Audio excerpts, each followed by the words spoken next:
ようこそどうぞはじめまして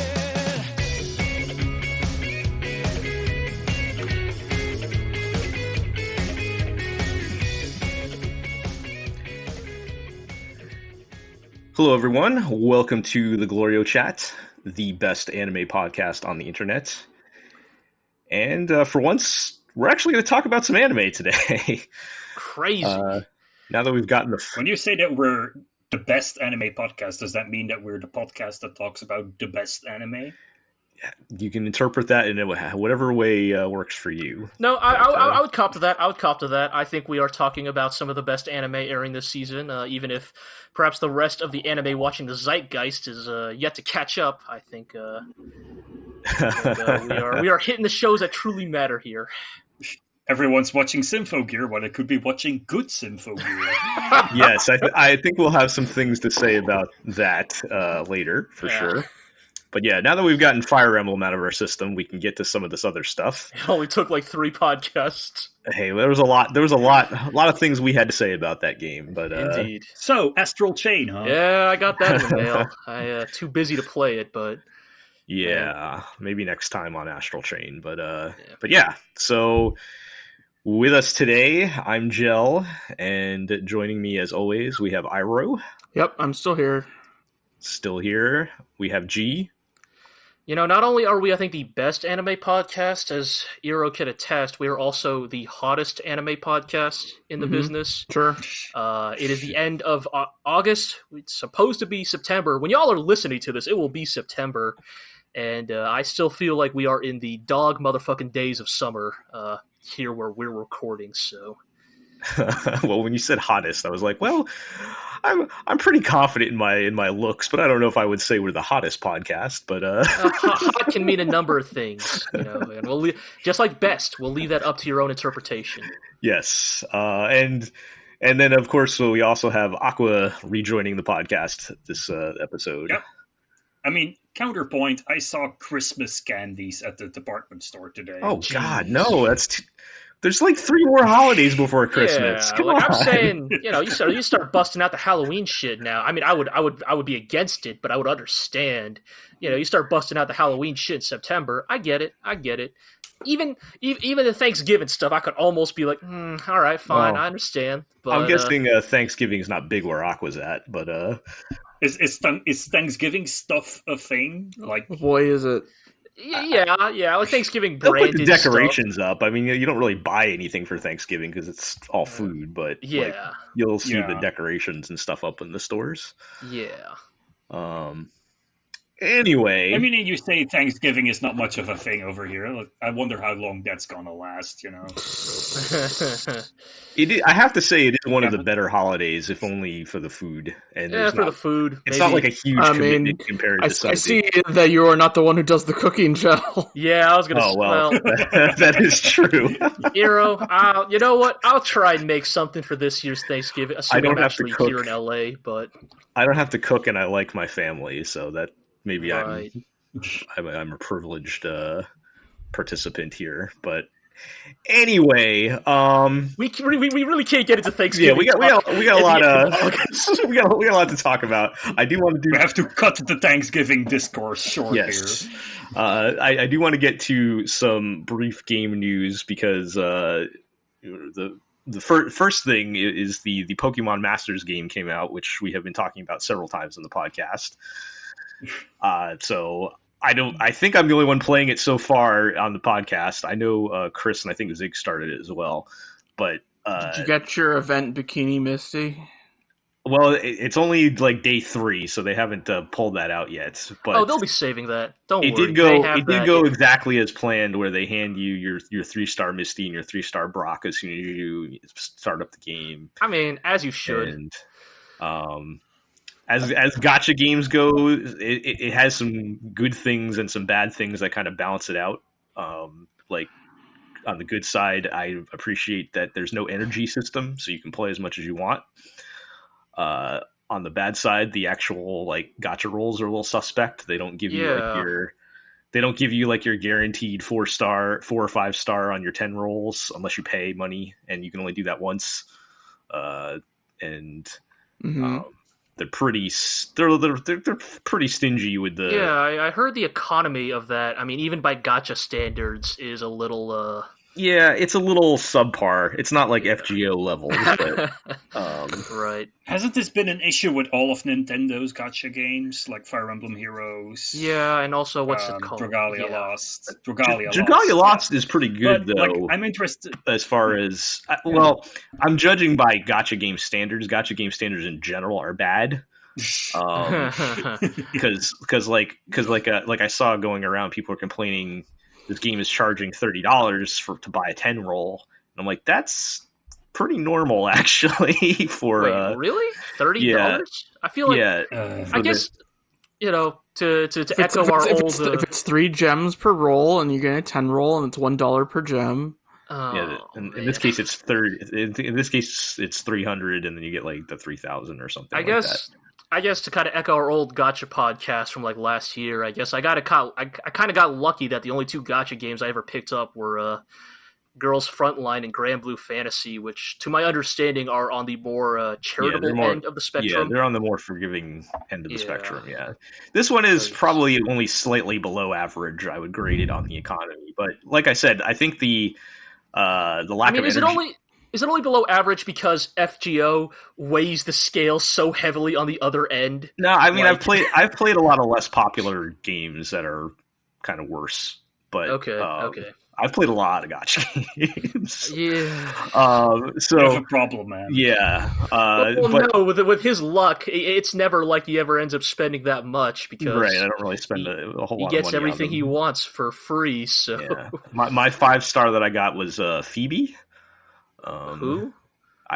Deep cut. Isn't she the Hawaiian Elite Four from Hawaiian? With the ghost, yes.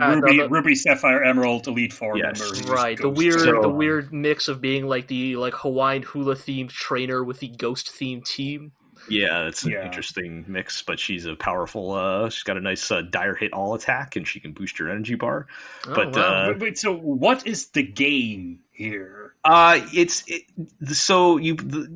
actual battling is similar to it's basically like a 3-on-3 Pokemon fight, and it's my first comparison was to like the old Final Fantasy active time battle thing where your bar fills up and then you can go. So like if you just sit there, you're like it's like pseudo real time where like if you just sit there, your enemy will keep beating on you because they can just keep going whenever their bar fills up. But you have like one energy bar that's like a pool for all your Pokemon, so you have to like swap around and different attacks use different amounts of energy and stuff. So, but they only do one attack. No, you'll have different. You get up to like the 4 abilities for each character.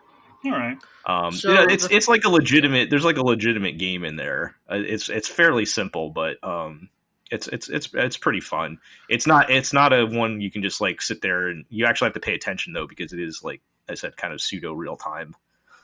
But so are the Pokemon tied to the trainer? Like yes. Is that they come as a pair? Yes, they're actually called. They made some dumb story reason for this, but they're called sync pairs where it's the trainer and their one Pokemon that are tied together. But some of them.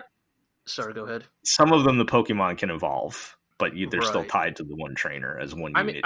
I mean, I can imagine that for better or worse, I could see this is how they will eventually like roll out their like variations, right? Like, oh, it's Misty with Psyduck, or Misty I've already gotten a Starmie. second version of Brock with I forget who he gets. I just got it like this morning. No, he starts with Onyx. When was the last time Brock pulled out Geodude? He starts with Onyx, but then he got like an alternate version with a different. I forget who he was with or whatever. But yeah, they're definitely going to go that route. Also, when was the last time Brock used a rock type Pokemon? I feel like based on what y'all Sudowoodo a while ago. Based on what you guys say in the anime, it sounds like Brock is not really much of a rock type trainer anymore. So all right, well. If you like Pokemon and you can tolerate gacha games, it's pretty good and probably worth at least checking out because hey, it's free to start. So, but pretty much exactly what we were expecting there on that one. Okay. Let's keep it moving then. We just wanted to give a quick shout out to the Yakuza 7 news that came out. Hell yeah! In how shocking it actually was. So G, fill me in here. Correct me if I'm wrong, because I think you know for sure like the actual details here. But did they show or like tease that Yakuza 7 was going to be a turn-based RPG, and everybody thought it was a joke, and then they confirmed that it's real? Is that basically what happened? Yeah, so essentially, the Yakuza team, Ryoga Studios, released a trailer. Well, not really a trailer, I think it was like, well, yes, basically a trailer, a teaser footage of Yakuza 7. At the time, it was known as Shin Yakuza, which I still think they should have gone with. I think that, honestly, it's a mistake to call this Yakuza 7. I feel like going with the Judgment / Judge Eyes was the right move to like kind of distance itself from the Yakuza because this franchise. Is kind of like a new direction. New character, Ichiban Kasuga. Yeah. Which again, Ichiban Kasuga is a very fucking good name. That's a very good name. Kind of the new protagonist, and I think that by calling it Yakuza 7, they're tying it to the old legacy. Like, inevitably, it's going to be compared to the old Yakuza games. Ichiban is going to be compared to Kiryu. Right. Like, I think that they should have gone for a clean break here, but, that's another topic. But anyways, yeah, so they showed footage for it where it was turn-based. You had... I don't know Japanese, but it had a very kind of Persona 5-ish like layout of like 4 options very similar kind of to overlaid. The Persona 5 UI, yeah. Yeah, and everybody was like, wow, that's a funny joke. Like, boy, imagine that if Yakuza was turn-based. And I mean, even back then, I literally made the joke that, like, well, Yakuza is basically just a JRPG that happens to take place in modern Tokyo. Right. So, like, not unthinkable. But, yes, so they revealed Yakuza 7. Eastern title is The Whereabouts of Light and Darkness. The Western title will be they're going to go for the Resident Evil Biohazard thing. So Resident Evil 7 Biohazard / Biohazard 7 Resident Evil. Yes, so Yakuza 7's Western title will be Yakuza 7 Like a Dragon. Yes, they revealed that it's going to be turn-based combat. You will form a party with other denizens of Kamurocho and kind of train together. You will equip them, you will set their skills, and you will get into turn-based encounters with the various street thugs and ne'er-do-wells of Kamurocho. I'm 100%. I thought the new one is supposed to be in like Yokohama. Oh, you're right. My bad. I said Kamuro. You're right. The new one is in Yokohama. Yes, thank you for correcting. I'm just so used to... Yes. Look, Kamurocho is very much is my home. They're going to have to build a new city model. Oh, no. Yeah. But it's an interesting choice, and I'm not tied to like the old combat of Yakuza. I think it was very good. I personally liked it. I know some people thought it could get a little mashy, but I think that like the Yakuza combat is like very good at simulating the feel. It's very good at evoking the feeling of good like martial arts choreography. Right. Like it looks good, it animates good, it feels good. Like it feels meaty in a way that like good live action martial arts do. And I think you can still have some of that in a turn-based RPG, but I think that like you're gonna lose some of the dynamism of it. But your heat moves are basically be like your special attacks, I'm guessing, right? Like, yeah. It'll still be on the screen, but is it gonna be as right. satisfying when you're not the one pushing the buttons to execute? Right. Like there's something to be said about like, oh, I'm grabbing a dude and then I'm gonna hit L1 to like turn him around, so I'm holding him by the scruff, like the back of his neck, and then I hit triangle and I'm gonna do this move where I hit triangle to stuff his head in the microwave and yeah, or like slam this dude's head into a telephone pole or whatever. And like again, I'm not gonna write it off. I think I'm curious. I'd love to see how this turns out. I just hope that the game is balanced around that, because for those who haven't played Yakuza games, like they basically do have random encounters like actual JRPGs, but it switches to like a real-time like brawler combat. Yeah. And like personally, I think the Yakuza games already have too many of these like street fights. Yeah, they'll need to dial that down for sure. Yeah, and the thing that makes them tolerable is like, well, they usually last 30 to 60 seconds. They're literal. It's just random chumps on the street you just beat up. But like, if all of a sudden every street fight is now like a like 3 to 8 minute long JRPG encounter, hopefully that's gonna drive me up the wall. Hopefully they can clear that or have some kind of auto battle or something. Yeah, or I just hope there's less fights then to accommodate for the fact that like the fights are inevitably going to take longer. Right. But despite all that, like I'm still curious. I'm very interested in where they're going with this. Like I could get really into the weeds here about like my concerns about like thematically where they're going with the story, but I love all those games, like to varying degrees. I think Judgment was. I think Judgment is literally like second only to Yakuza 0 in my like pantheon of like that studio's output. But you know, I'm definitely still curious. You know, I've always had a soft spot for those games, and definitely want to see how this one turns out. Yeah, I'm 110% on board trying a different direction. It's just a matter of execution. Because I know with the Yakuza games in particular, I feel like it's the kind of game where they are very similar mechanics wise across the board, and like part of me wants to play all of them because of the story, but like the prospect of me grinding through, like I barely got through. I know Kiwami's not a great game compared to some of the other ones, but like I've basically made it through 2 so far, and I'm like I want to play the other ones, but like the prospect of button mashing my way through again for another 40 to 60 hours per game or whatever. Right, those are not short games. Even Judgment, which is considered like a nice quote unquote bite-sized Yakuza spin-off, is like 50 hours. Yeah, so I'd love to see it move in, do something drastically different that we can get tired of after another 6 games. Yeah. So yeah, excited to see where that goes for sure. All right. So I think that's it for the games news. Aqua, did you have something else you wanted to bring up? No, not really. Okay. So I know we were making some last minute notes on the way into the recording, but we can probably just move on then to talking about some anime. And like I said, we've actually been watching some. Like I said, we wanted to catch up with a couple things we haven't talked about in a long time, including stuff from last season that's still running. And we could start with remembering Carole and Tuesday. They're still Remember around. that show? Yeah. Yep. I guess. I will admit I stopped watching when the new season started and just never got back around to it, so you guys are going to have to fill me in. Jel, after working so hard to get a record deal, they decide to go indie. They don't want to be puppets of the man. Why did I know. go indie first? The thing is, like, I understand why the progression of the show was like this, but like they brought up going indie at the very start and decided not to. But becoming famous also back and then they going didn't indie, have any clout whatsoever.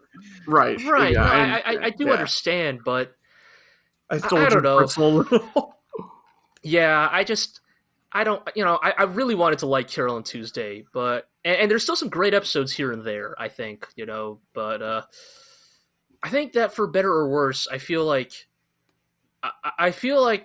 the biggest issue with Carole and Tuesdays, it feels like even like 18, 19 episodes in, it still feels like it's trying to find its voice, it's still trying to find its identity, and I think kind of to varying degrees of success. I mean, it is a Shinichiro Watanabe show in that it is a bunch of stuff being thrown at the wall to see what sticks, Right. And I'm not going to act like, prior Watanabe anime have had the most like coherent or like consistent narratives, but I think that worked better for the kinds of stories he was telling in the past, whereas I feel like with Carole and Tuesday, like for better or worse, I think that like the conceit of like samurai traveling across Japan or like space bounty hunters kind of surviving from job to job kind of it fits that format a little bit better. Whereas like the rise of these struggling musicians in a city that is kind of being beset by various social issues. They should have chosen I'm not sure one way for the pendulum to swing. Either hyper focus on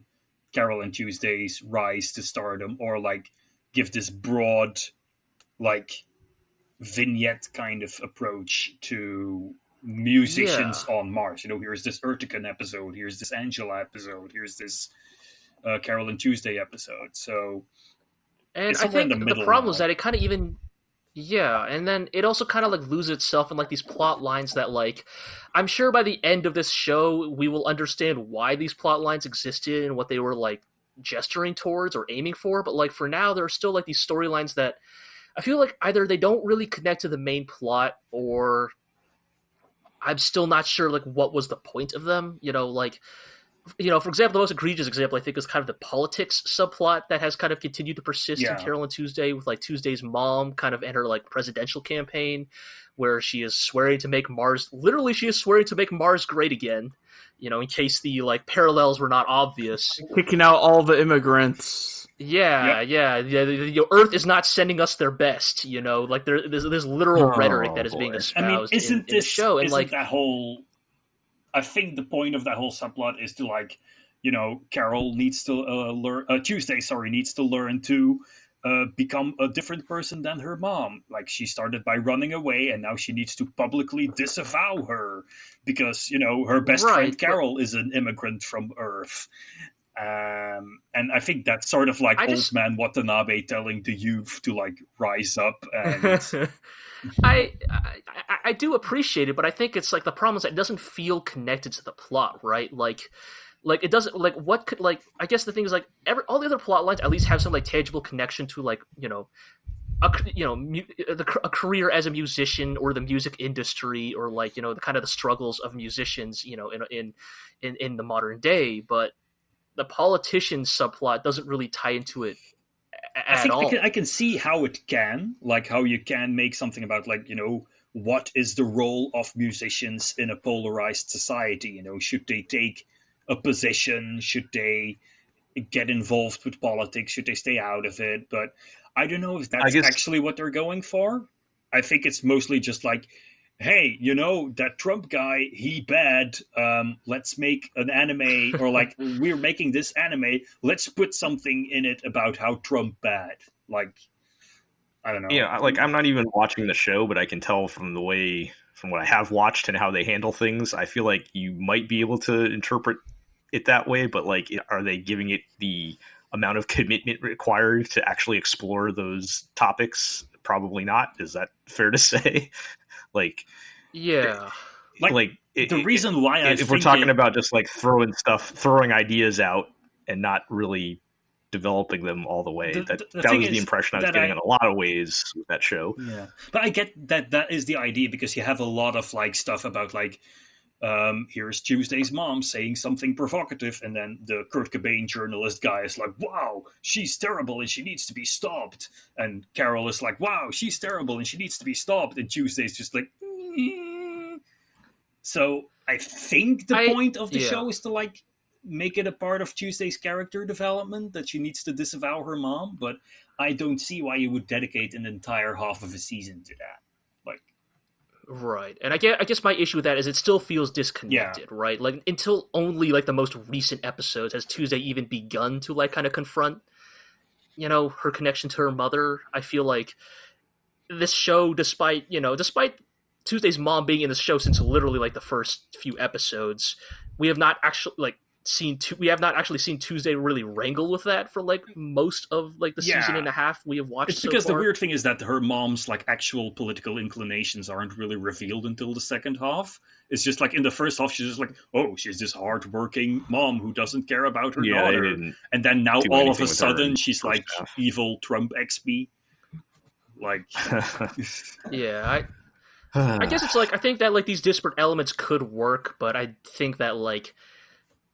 I just don't think they are like gelling together into like a cohesive story, like for better or worse, right? It's like you talk about like, I hate to keep bringing back like Bebop and Shampoo, but like you talk about shows that are like mashups of like genre conventions and aesthetics and musical styles, and either they were like intentionally not discordant, but like contrasting, like Edo period Japan and hip hop, but like. I think it's like the various thematic elements of Carole and Tuesday still feel like, I guess they do feel discordant to me. They don't feel like they. It's almost like Watanabe wanted to get like a bunch of artists he likes and respects together, and then made an anime about. It definitely does have that vibe. Because there's a lot of there's some genuine A-list talent working on this stuff. Like the new OP was composed by Cornelius, who's like the biggest Japanese electronic musician. And I think it's really just like Watanabe using his clout to like get these people to write songs for him and then sort of making up excuses to put them in his show. Yeah, that Yeah, I know they handled the music production pretty much completely independently of writing the story, Yeah. right? So Because like, it is that also does- like an anniversary check project out. for some record label, I think. Like, yeah, which I don't Oh. think makes for a very good anime, but I do like I think the music stuff is generally on point because you get a bunch of like wacky parodies of like music people. It's like here's this Rick Rubin turned up to 11. Here's this guy who Right. vaguely reminds people of David Bowie having his own episode about how he's going to die because Watanabe said that Bowie dead. And like I think that generally works. Like it's this generally like wacky idea of like this guy who loves music and has way too much money and just sort of wants to But the do problem something is- for it. But it's sort of like this thing like it's almost only there for the people who made it.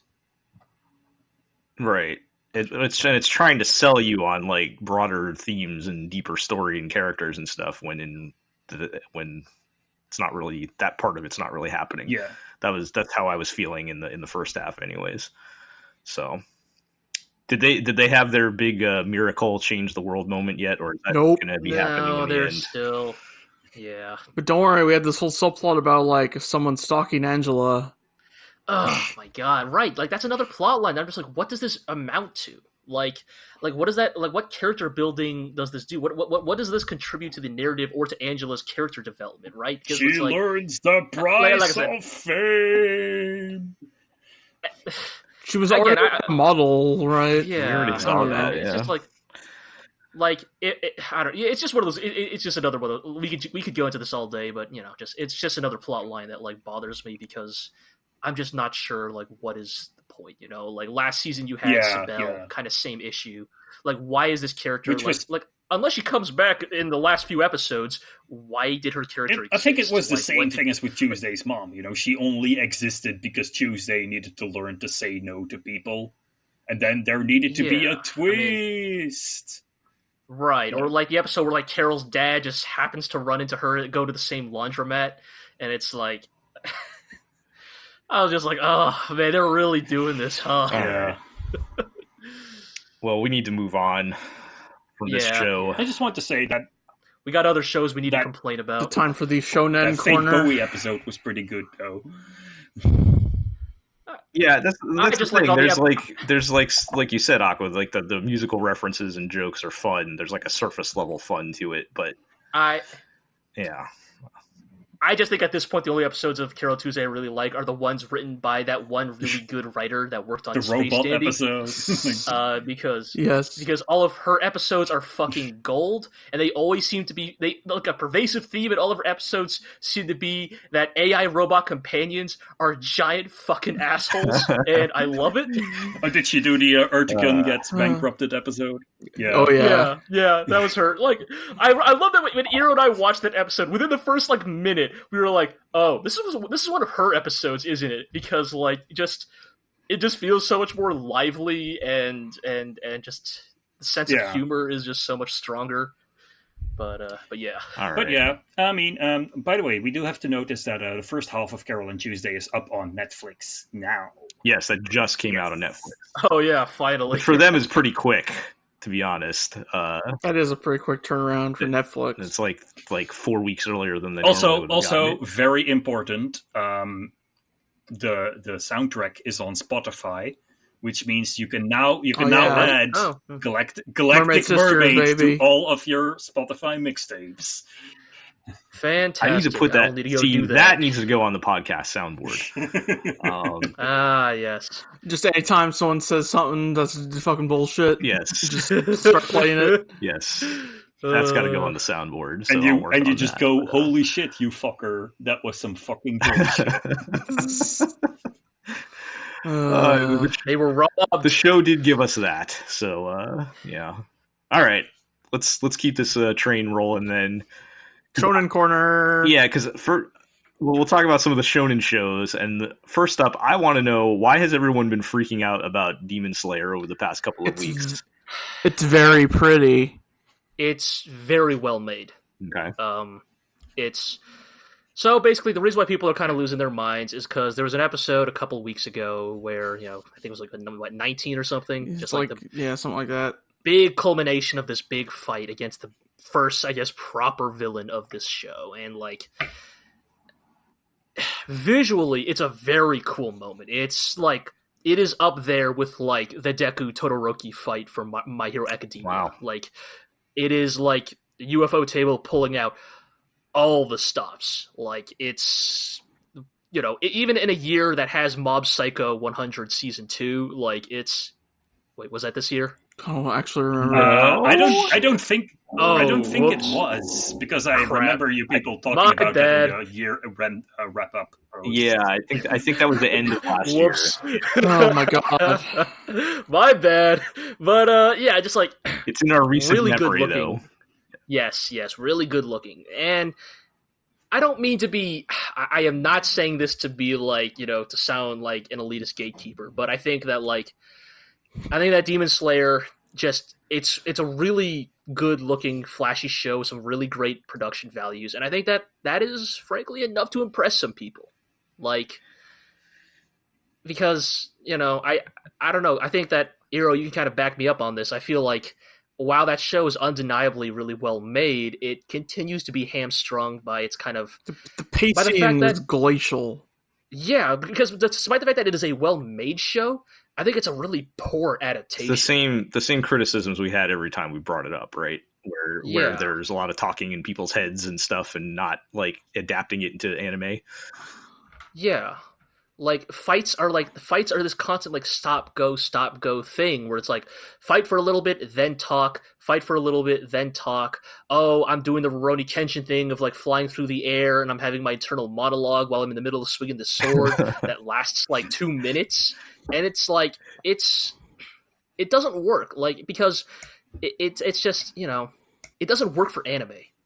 And I don't know. I guess I'm not sure why this show of all shonen is like impressing people so much, to the point where people are like, "Oh, this isn't your dad's shonen or something," like this ain't grandpa's shonen. It's like I don't know. It's a combination of like looking good, it being marketed a certain way, it's appealing to like the base urges of the Western otaku, which is katana cool. I mean. I guess it's like a motherfucker. I don't know. Like Ruroni Kenshin was like, okay, I guess Ruroni Kenshin was like 20 years ago. That's a long time ago. Yeah, it's just. I guess and more than that. While it's well made, like I hate to go like full fucking like pretending like I'm an authority on good character design or whatever, but like as a concept artist, like I think the show's designs are kind of fucking shit. I actually had the same thought. Just the other day when I was thinking about like what makes a good shonen, and it's like character designs. Why are Naruto, One Piece, Dragon Ball like the big ones in a genre that's so overpopulated? It's because they have iconic character designs. Yeah, like the recent episode, we were drawing a lot of comparisons to Bleach because they meet the top captains of the Demon Slayer Corps or whatever. Put a pin in that. Put a pin in that. Okay.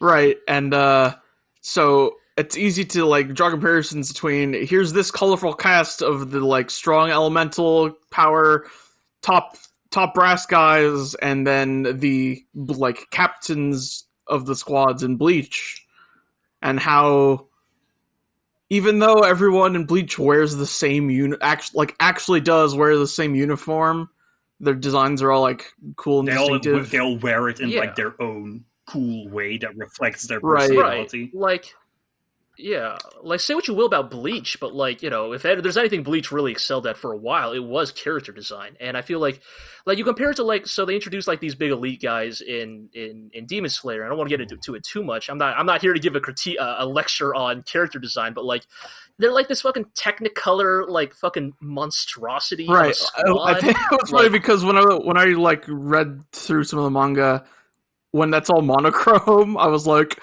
okay. But now they're all like different bright colors. I think I saw a picture. Like, oh God, stop! I think I saw a picture of what you guys are talking about, and yeah, it's just like it's a lot. like one dude's got like one dude's repping fucking Ronald McDonald colors, like mustard yellow and ketchup red, and then you got a lady with like pink, like bright pink hair with neon green highlights, and it's just like it's really ugly to look at. It's really ugly. I don't like it. And you know, like you compare it to like Bleach again. It's like there's a reason why everybody's like, oh, who's your favorite captain? Oh, like I like fucking. I can't even remember their names anymore. It's been so long. I hate that I remember all of their names. Like I like the dude with the bells in his hair, or I like the guy wearing a basket because he's got a big fuking dog head under there, or some shit, you know, or like, you know, it's just the like guy who looks like Stevie Wonder. Yeah, like you joke, but for real, it's like yeah, even though they all wore the same black-white uniform, like there was like, you know, still like a type of diversity in their character design that like set them apart from each other. And I feel like meanwhile, like Demon Slayer is doing something so clumsy where it's like, oh, we got to introduce these characters, wild cast of kooky elite characters, and like they all got to have their own unique like gimmick. And it's like, oh, I'm the snake guy. You can tell because, like, I'm the fucking snake guy, you know? Or, like, you know, it's just, it really bothers me. I don't, and, like, they come off, like, way too unlikable, like, really early on. Like, they're all, like, these really fucking, like, aggro, dogmatic dickheads, which, like, you know, you can work with that. But it's like I compare that to like, I don't know, man. Maybe this is just nostalgia. Maybe if I actually went back and reread the chapters, I'd be like, oh, actually, it was just as bad in Bleach. But I feel like when they first introduced the captains in Bleach, it was like this like fucking austere, like kind of serious moment. You're like, oh shit, these are like the big dick motherfuckers of this setting, you know? Like, as someone who actually reread some of Bleach recently, yeah, you do get like one or two of them. You get a few of them showing up on their own a bit before the meeting with all of them. Yeah, shows up and it first. kind of helps to and like Ichimaru and Kenpachi and some of them show up on their own before you get all of them, and it kind of gives it room to breathe, I guess. Right. Because like when they drop 12 dudes, you know what 1, 2, 3, 4 are. What their deal is, so we don't have to spend time with them. Right. Whereas, like, here in a single like this episode where they introduced 10 new characters, like, both felt like agonizingly slow, but also like strangely rushed in its need to like communicate the information about these characters as soon as possible. Huh. Yeah. It's kind of we'll get to Fire Force in a minute, but it's almost an opposite problem of like. I think while Demon Slayer is like really slow on the micro level, but like on the macro, fairly quick on the macro, right? Level, And right? Yeah, it's like and on the broad level, this stuff happening when it's happening in the show is fine, but like moment to moment, it's incredibly dull. Yeah.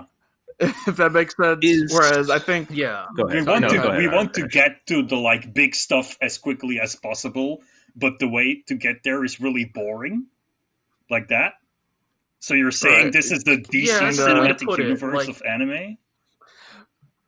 But like, I think not to segue before we ought to. I think we're done with Demon Slayer. I think Fire Force thing where the like moment to moment pacing is actually like I'm fine with it, but then the like broader level pacing, I'm like, why are you here so fast? Right, like they're like if we're gonna get right to Fire Force, like we just witnessed the culmination of 2 arcs that felt like they should have been season finales, but happened in like episode like what 4 and 8 respectively or something. Yeah, all right, let's officially move to Fire Force, so I have a timestamp here. So sure, we can transition to that. So Fire Force has finally revealed it to be the show it actually is, and the show it actually is Bleach. I'm saying this because of 2 reasons. In this TED Talk, Aqua will explain. Yeah, I'm saying this. They had the whole rescue arc and I'm saying everything. this for 2 reasons. Like, not because it is bad like Bleach. Like, I don't think Fire Force has quite hit the inertia that like signified Bleach at the time when everyone was dunking on it, where everyone was like, "Oh, Bleach only Bleach has only always been like the redheaded stepchild of the big 3." You know, It was like the one. I mean, I guess I don't Bleach is know. there too. Like it's only popular because those other shows that are like it are popular. Like yeah. I mean, I don't know, rose tinted glasses and all, but I feel like there was a while there where I don't know. I feel like Bleach. early was, Bleach like, is real good. Early Bleach is real good. Are we? Yeah. Are we going back to the pin of the squads and captains? Because that is one of the two reasons why Fire Force is like Bleach. It is a show that initially starts as, you have this mysterious organization of superpowered people fighting monsters. But at some point, the authors realize that people don't want to see superpowered people fighting monsters. They want to see superpowered people fighting each other. So it is there's sort of a big reveal about like what the main character's squad, like Squad 8 in the Fire Force, and their job is to like be the internal affairs division, to like infernal affairs, to like yes, figure out, because the Fire Force, like the Shinigami in Bleach, are super corrupt, and there needs to be a pure, clean squad that like keeps them all in check and knows what they get up to, or if they aren't withholding any information about what's happening with the Infernals.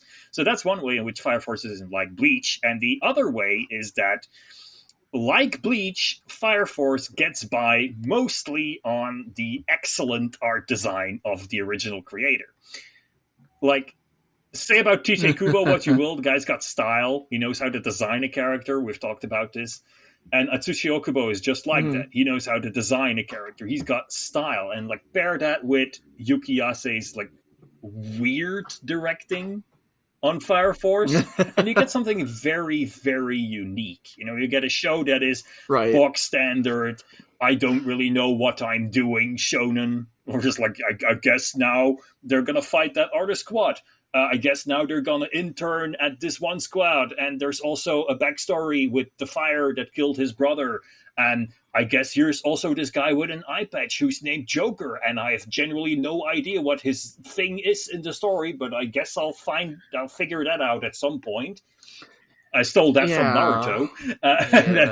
And then, but it works because the guy just has such a charming, like, combination Tim Burton / Tite Kubo aesthetic that also made Soul Eater, which was pretty much the same thing of like, here's stuff happening and here's something else, and let's start a new plot point here, and I guess we'll come back to it at some point.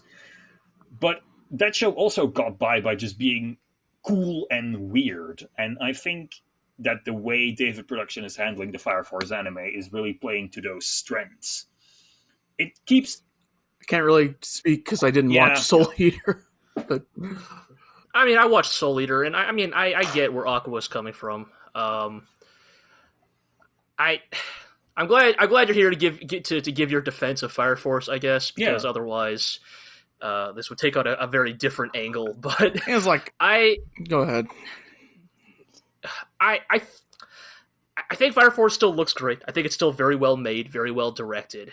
But I feel like, for better or worse, at least for me, I think it is losing some of that shine as we kind of continue. Like, I think the limitations of it's very stylishly designed characters. I think we're running into the limitations of their actual writing. It's kind of becoming more and more apparent with every passing episode. It is. Like, I don't want to be the "it gets better, I swear" guy, but it's kind of like I said, it's a lot of searching initially, a lot of like, which shonen cliche can we have a try at now, until they finally settle on something they want the show's plot to be. Spoilers, it's what's happened to his brother, and then like use that to start building on, the lore. Like, sure, but yeah, I get that. The problem is we got a lot of anime to watch. Yeah, right? yeah. And it's it's hard to. I think we're still gonna watch Fire Force. It's just, fuck, man. If we're watching Demon Slayer, we're sure as hell watching Fire Force. I think this is a problem that a lot of shonen shows have. It's just something that is part of the format, I think. If you look at Bleach, at Naruto, at Yosakura Quartet, And those are all no, but that's a shonen show. And Yeah, they yeah. all have I like don't these disagree, first but I think arcs that are like one-off weird experiments. Yeah, before they finally settle into something they want their story to actually be. That is in Bleach when they when the guy reveals that he's evil and that he's fusing hollows with Shinigami. That is in Naruto. And then Bleach was never good ever again. That isn't. I mean, look. Here's the thing, right? Like, Aqua, I totally agree. But I think the thing I would point out is, like, I think for a lot of shonen, sometimes that exploratory section is the good part of that Bleach. Shonen, and then sometimes what they eventually develop into is the actual good part. And I think that, like, it varies, right? Like, for example, maybe I'm biased here, but I feel like My Hero Academia, like, the exploratory, like, parts of that manga were good. And then, spoilers, when it realized what it wanted to become, still good.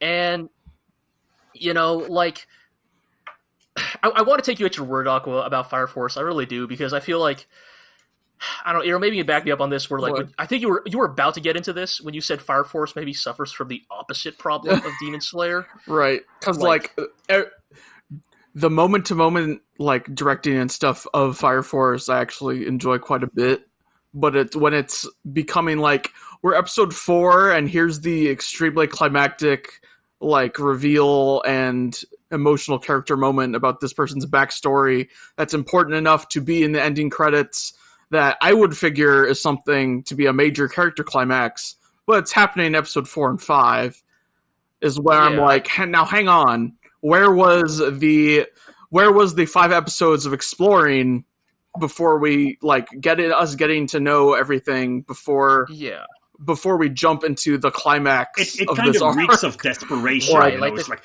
I gotta reveal this now, or else people will stop caring. Like, right, exactly. It almost reeks of, like, it's similar. It's honestly a little bit similar to early My Hero Academia, where, like, Horikoshi, the author of Hero Academia, had kind of come off a string of failed early cancellations, and so, like, there was kind of this desperation of, like, oh shit, I gotta, like, throw out my plot points early because, like, I might get canceled any day now. It almost feels like that with Fire Force, but, like, it feels like it has these big, like, what should be shonen-style climactic moments that it has not really earned yet, because, right, to get into the character, I don't want to spoil too much, but the character Ira was talking about, like, I mean, it's mainly through the ED sequence. It is implied that she comes from a very traumatic background.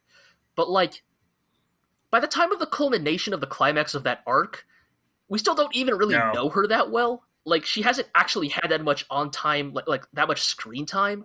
Like, actually, ever since that arc, has she even shown up since? Like, once or twice. Like, it's weird where it's like, oh, wow, this character, wow, she really went through some shit. But, like, what do we even know about that character? That, like, she's generically nice in the way that, like, anime heroines are. I mean, this is, like, I agree with you. Right. Like, this is a widespread problem in anime and just in bad writing in general. Let's assume people like this character because I told you so. Yeah. I guess I'm not trying to imply that, like, Fire Force is exclusively egregious of this. I just think that, like, just because everybody else is doing it doesn't mean it's okay. No, that's true. That's true. Like, because of its great directing, because of its great production, I think it's a show that I want to hold to a higher standard. Like, I know we're going a bit here, so maybe this is my final bit about Fire Force that really kind of got my goat. Is like, so in the latest episode, we finally are revealed who is, like, the true villain of the current arc. Like, there's a mole in the good guy squad, and, like, okay, first of all, Aizen was revealed to be the true villain in, like, fucking episode 90-something of Bleach, like, which I'm not saying is good either, but, like, there's a build-up to that works, whereas here it's, like, episode and it's, like this 8. guy who was introduced, last week.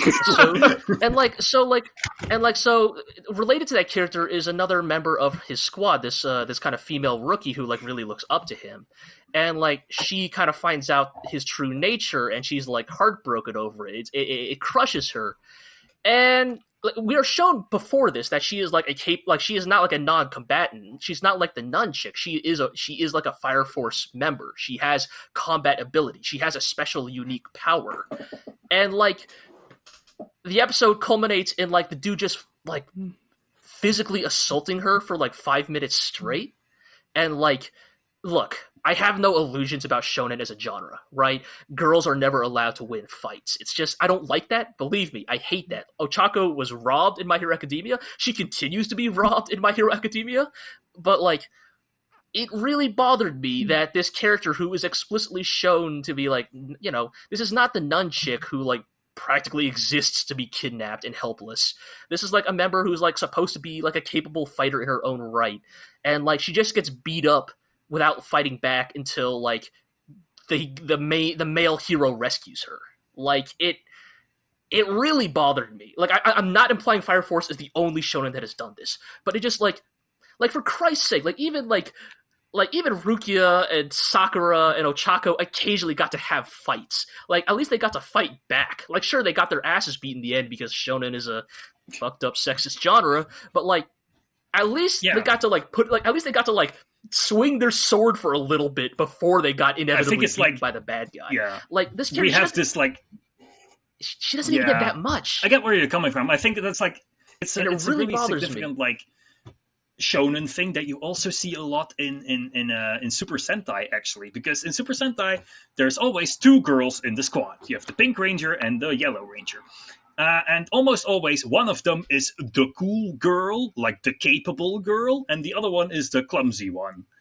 And I think you see that a lot in anime as well. It's like the Madonna horror complex, except it's like the cool, badass chick who don't need no man versus waifu complex. You know, like this character is the designated helpless woman who always loses, and this is the like cool chick. You know, in Fire Force you have Tamaki, who is like the fan service girl, so she's always the butt of the joke, and if we need someone to get beaten up, it's her. And you have Maki, who's like the cool designated chick who don't need no man. And like those are the only two female characters allowed to exist. I guess it just bothers me more because even Tamaki, right, the cat girl, I guess, right, like It is implied, at least in the opening, the very well animated opening sequence, anyways, that she is like part of the fighting squad, right? Like she is not like a support character. She's not a Orihime style healer. She is like meant to be a fighter. And again, I'm not even saying I want her. I mean, I would love if she actually beat the shit out of that guy. I think that would have been great. Like I'm not even expecting that much. I'm saying like, you know, to compare to like some other like shows airing this season, like Granbelm, like. It's cool, even when a character loses, it is cool to see them go out swinging, you know?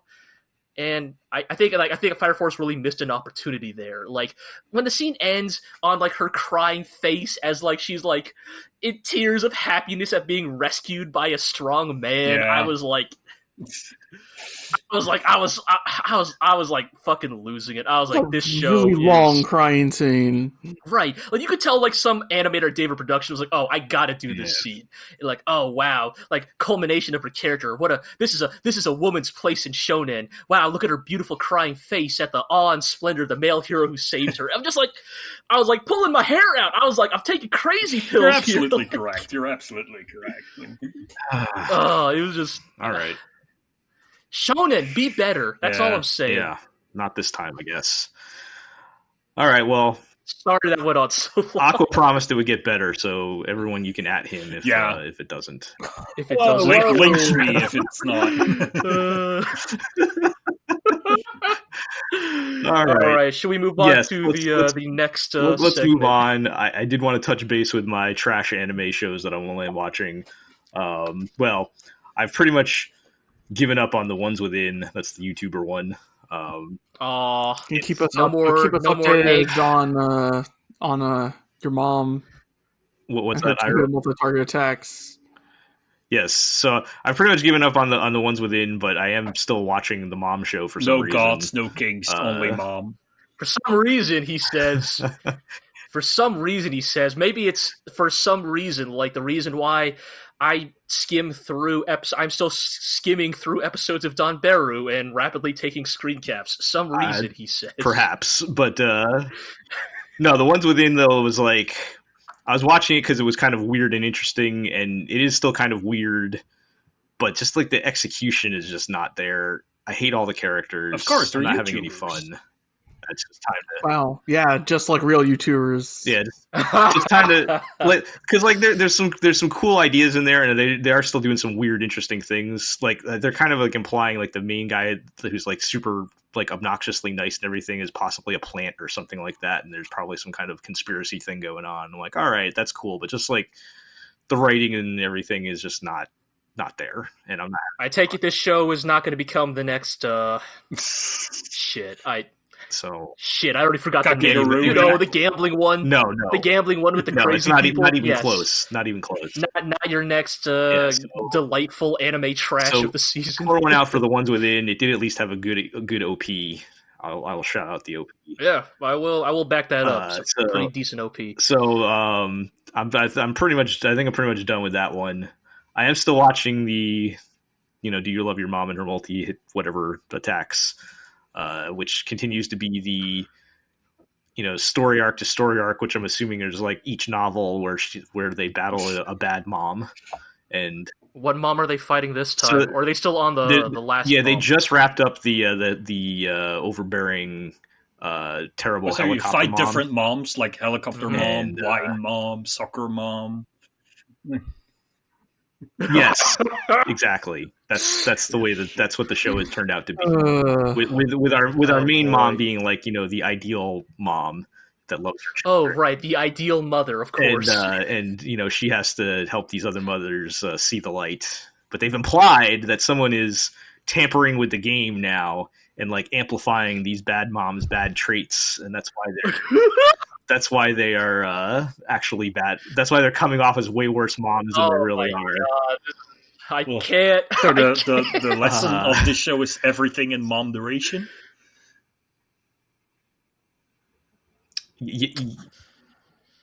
I don't want to say yes to that, but yes.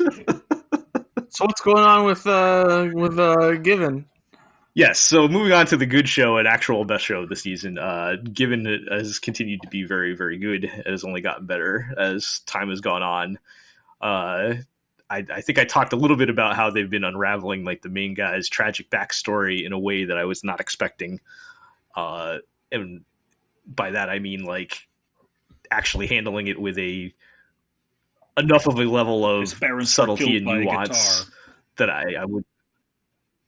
Well, that's what I was expecting, but then it turned out to be his his boyfriend killing himself or something. Yes, with a guitar? No, not with a guitar. But the guitar that the main guy's been carrying around was his guitar because his mother, the guy's mother, gave it to him after he died.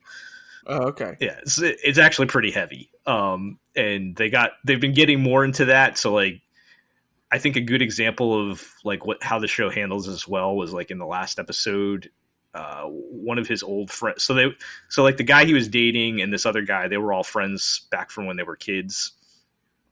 And this other friend, they kind of haven't been able to talk to each other since it happened.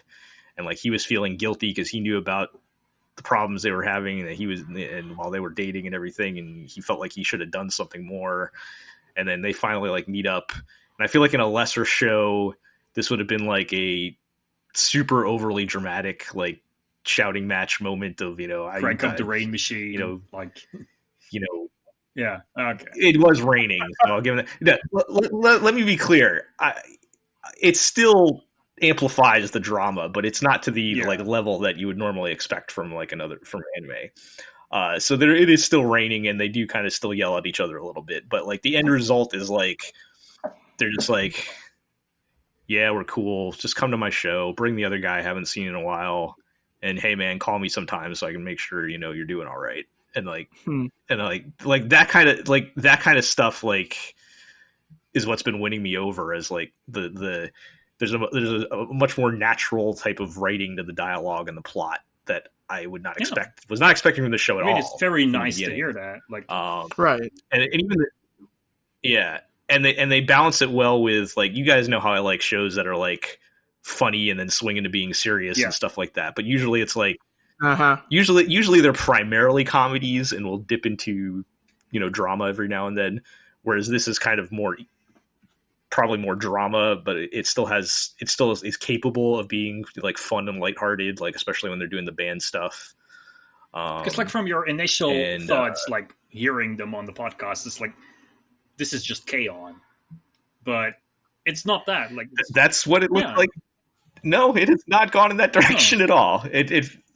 That's the thing. I don't think the first episode really gives you a great impression, which is unfortunate. And that is a mark. That's always a mark. You know, I will never excuse somebody not like coming out swinging right off the bat. But once you hit like by the maybe like the if you stick around for the 3 episode test, I think it's enough to kind of get you in the right direction. And so far, it's just been getting better since then.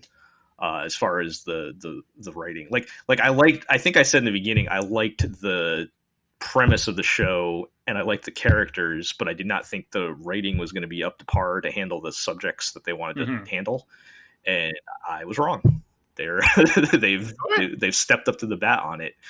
And it's always nice to be wrong when you're first assuming the show's going to be bad. Yeah, and I do want unlikely dark horse, and that's like pretty cool because it's like the type of show we don't talk about very often. Yeah, and I do want to point out, because I don't think I said it outright, but it is explicitly gay. Like they're not like dancing around the fact that, you know, these guys are dating, or like the one best hot senpai guy is like living with this other dude who's kind of his boyfriend, and like they're not. They even had a great conversation where the you know, the stoic hot senpai guy, who's actually very much a very good life counselor, is talking to the other guy who thinks he might be gay, and he's like, "Is that weird?" And he's like, "Come on, man! I've been with dudes. Or you think I'm weird? You know, don't talk like that."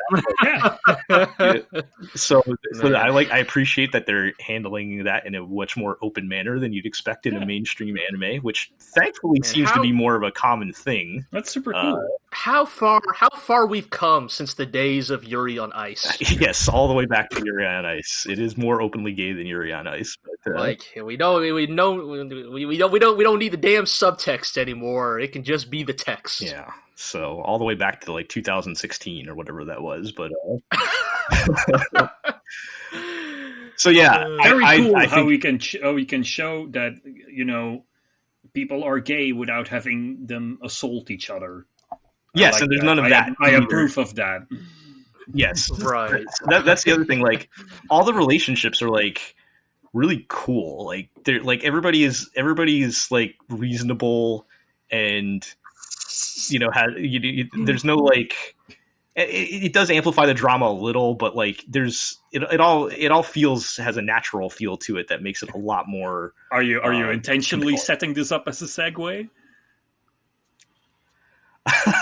No, no, but I'll take it. Well, it is now. Wow, what's our next show? Which maybe more than I could say for Maidens. What was that about? Yeah, what was about amplifying drama? Yeah, so Maidens in Your Savage Season has forgotten all about being a comedy and is now a Mario Kart show. And this is what I warned y'all about at the beginning of the season. I mean, dude, I knew we this. knew it. I knew this, but it's a good Mario Kart show. Like, I think I don't. Okay, I mean, Aqua, I put in the notes that I think it's at least 50% good. Can you defend the other 50%? Yes, I mean, I see your. I'd like to hear your as well. I'm not. I think it is. I think what she does is still not my thing, but it shows that she has significantly matured in doing what she does compared to some of her earlier work. Like, the characterization makes sense. There is like a cohesion here, which is more than I can say for like most of her Mario Okada-ish stuff. Like, I actually don't think the Mario Okada melodrama is the problem with this show. I'm just having a hard time swallowing the half of the plot lines. With you mean like the you know, quote unquote problematic stuff? Yes. Yeah. Okay. I think I have more problem with that stuff than I mean, the Mario Okada melodrama. Legit. I mean, legit.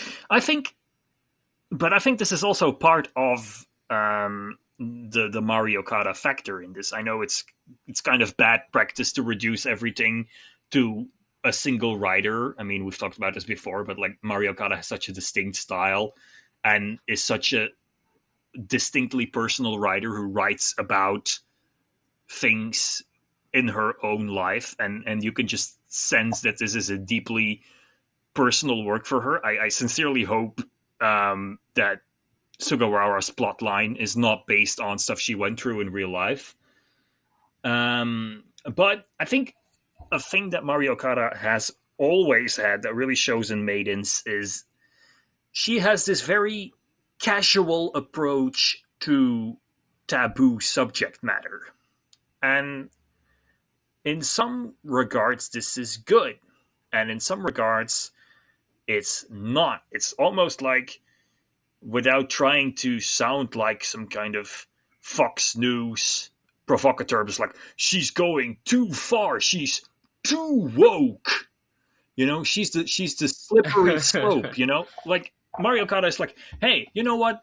Romance between people of the same gender, that's perfectly fine. And then the next day she could be like, hey, you know what? Romance between a teacher and a student, that's fine. Like, that's her thing. We're talking about everyone. And can't believe we're talking about Card Captor Sakura. Yeah, and that has been prominent in her in her work from day one. You know, there's like this thing in Anohana, one of the characters is shown to be taking part in compensated dating, and the way Mario Kart like depicts this is exactly how the student teacher stuff or the child abuse stuff is depicted in Maidens, which is like, yeah, this exists. I'm not going to judge it. It exists. And yeah, see, that's the problem, though, yeah, right? And that is her weird lax approach. But I think that is not something that is new in Maidens. It's something that's always been there, and it's kind of one of her flaws as a writer. And the mixed messages she keeps sending, especially with the, you know, like Milo Sensei stuff, where he's like, oh, but I never actually touched you. I'm just, you know, joking around, and then giving her fuel to keep pushing that. And it's not really clear what the point of this is. Like, is it, you know, we want to show like, be careful, girls, men are predatory, or is it like, oh, this girl has such a naive interpretation of sex that she thinks she can, you know, seduce this older guy, and that's really like sad and tragic? Or it's just, or is it just supposed to be funny? Like, haha, this stupid tiny girl trying to seduce this teacher. Like, you don't know what it is, and it is just sort of like, it's just sort of there because she's like, well, I'm writing a show about sexuality. Of course, I have to address that as well. It exists. And then just have like no idea about that to it, right? Like whatsoever. Yeah. Like what I was hoping for with that plot line, and I guess eventually with the other plot line with Nina, was that like you can draw attention to an issue or problem, but you have to make sure that it's clear this is not good. Yeah. I think with Nina, they're doing a generally good job at like showing that what her drama teacher did and is doing is completely fucked up, and that it's like messed her up as a person. But with the Milo Sensei and Hongo stuff, it's just like, what is this? Is this funny? Is this tragic? Is this shocking? Like, and I think with Nina's plotline, it's almost like, I don't know, they're I don't want to say that I don't want them to pull their punches on that plot line, but it's almost like they're trying to find some kind of middle ground that's making it like not like land, like the point of it land, I guess. It just seems like a mess that's not coming together, and I think it's instead just like bring like it's like creating these very uncomfortable situations that are just like not, I don't feel like contributing or definitively you know, bringing up, hammering home the message here. I think because I said early on, like, you know, I think it is good to bring up the kinds of things, particularly young women have to deal with. Yeah, The whole foundation of Nina's like character is that ever since she was a little girl, she's had men lusting after her, right? And that's good that we bring attention to that, but I don't feel like it's accomplishing its goal well enough with what they're doing. I agree with you in that, like, Nina's backstory with the drama teacher has no real logical connection to her actual current plotline, which is all about like everyone always thinks I'm seducing men by just existing, even my best friend, and now I'm super angry at her for thinking of me like that, so I'm almost like I kind of want to steal her boyfriend away, which is like her whole thing. And there is no real connection between that and I was sexually abused as a child. Like, the bond between these two is not yet clear. Right. Yeah, it just doesn't quite add up. I mean, like with the teacher thing, like it kind of makes sense, like why it's happening and everything, and he's a creep, and I think it's just they're not really condemning that situation the way they should, but like there's a logical I think the point, connection with everything happening. I think the point of like Milo Sensei is supposed to be like that he thinks he's not doing anything wrong, but he actually is. To like teach men, like, even when you think you're not doing anything wrong by just being jokey or making like, a jokey reference to like having sex with your students. He's chosen the terrible strategy of calling her bluff to make her stop. Like provoking her, Right. And I think that's sort of the point, like teach him that to like. But it just comes across as, he's the rational one here, and she's just being weird. He's just doing what any healthy guy would do. And, like, that doesn't come across like... I don't think... Like, that's how it comes across as, but I don't think that's what they want to say. I think Mario Kata is being smarter than, buying into the whole, oh, don't come on to me, I'm a man, I won't be able to hold back. Like, that kind of bullshit you see in anime so often. Right. Yeah, I mean, at least on the flip side, the other plot lines are pretty adorable. Still. Yeah, the Sonozaki stuff is good. Momo is cool because she's the only sane one. And I generally am like engrossed by the Kazusa, Izumi, Nina stuff. Like Nina's slow descent into becoming soap opera villain is very cool. And I mean the Kazusa Izuki stuff's kind of the heart of it, because that's like that's like the awkward teenage crush stuff. And we had some of the early Maidens return in the latest episode 9, where we're just like, oh no, my hands, they're all wet and filthy. And it's like, yes, she starts freaking out about that. So it was nice to have that back. I think that latest episode was a nicely structured episode that really made clear what the characters are all about. That scene where Sonozaki is like leading the club and being all like, oh, you are such children. I have experienced what men are really like, and I know that they are just humans like you and me.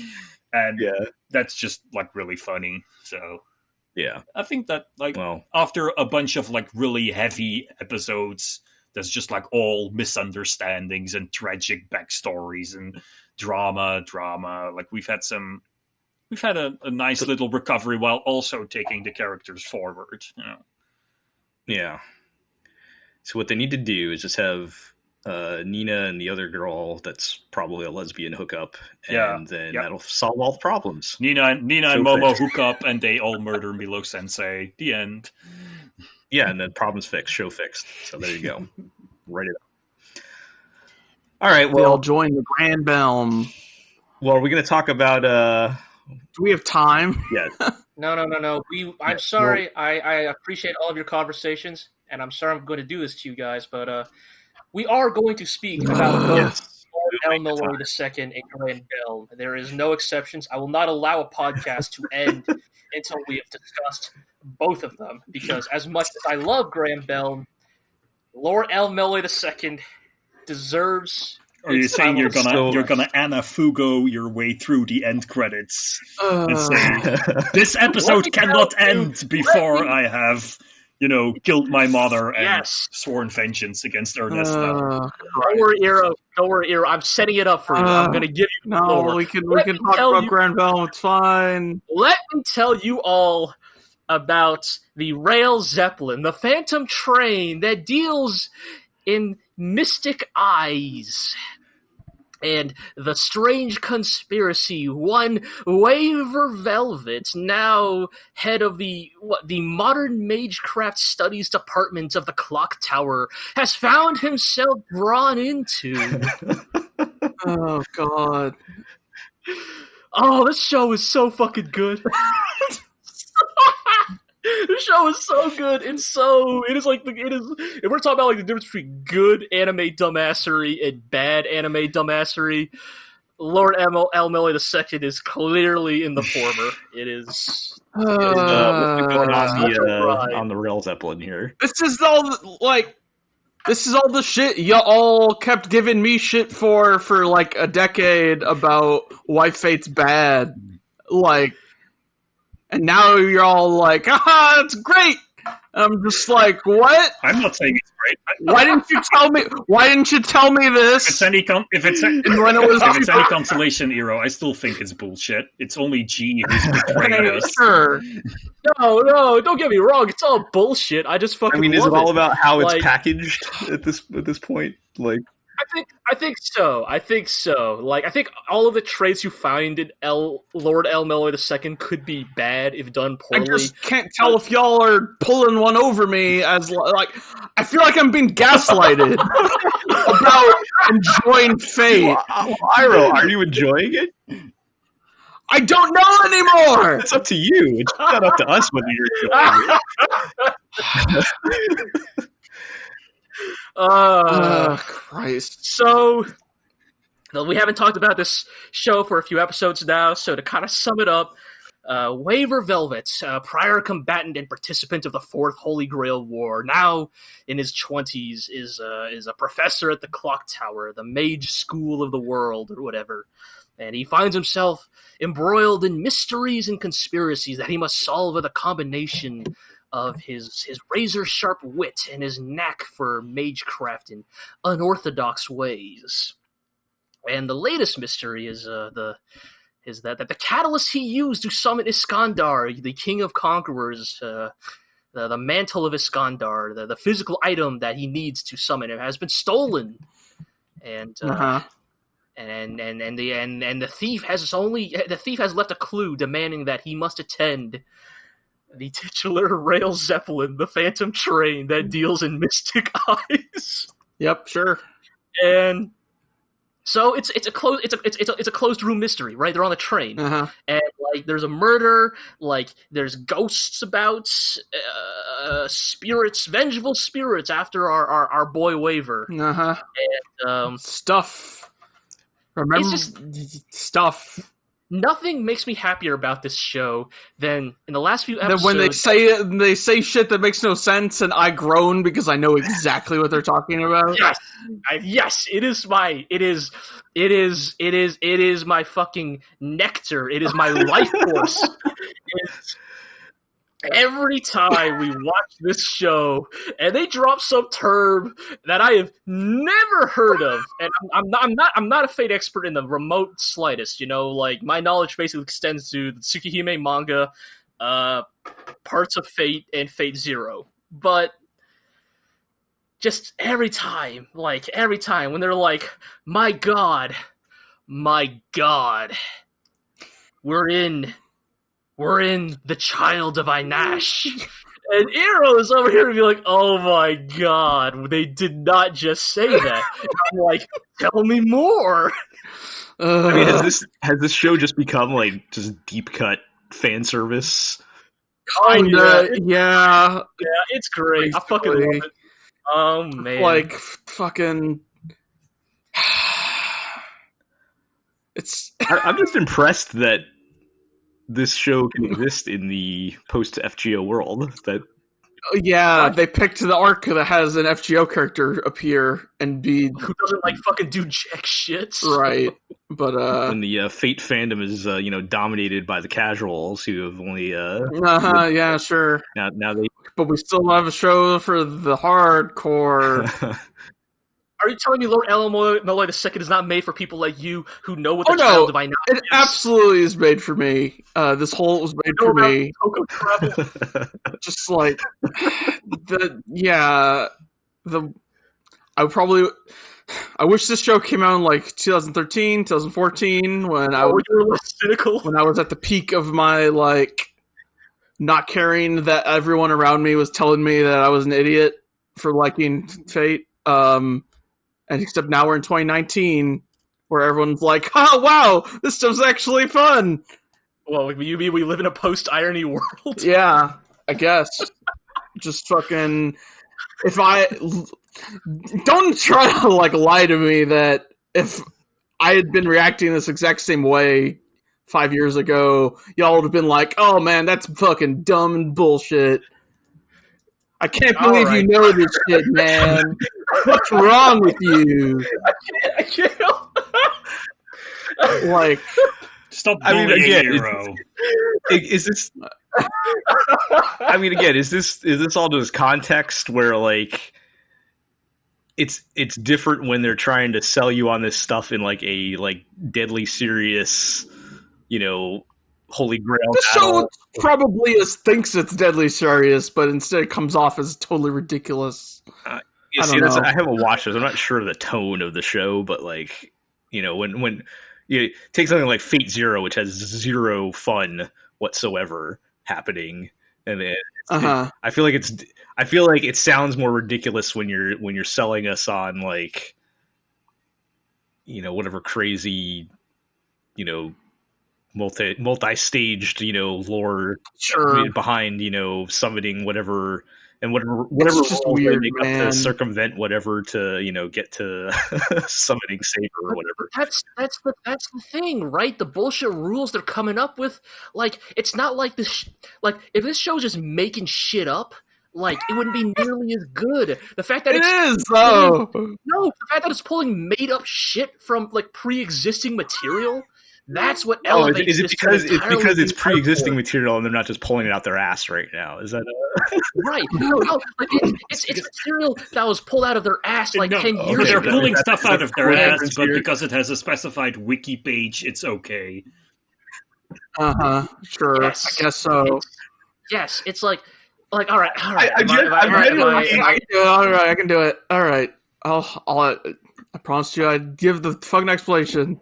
About what is all right? So this episode, they're on their Mystic Eye train, and the train's rolling, and they're trying to solve the murder and various other mysteries. And then the conductor's like, "The tracks are moving beyond our control. They're going to the forest of Einash."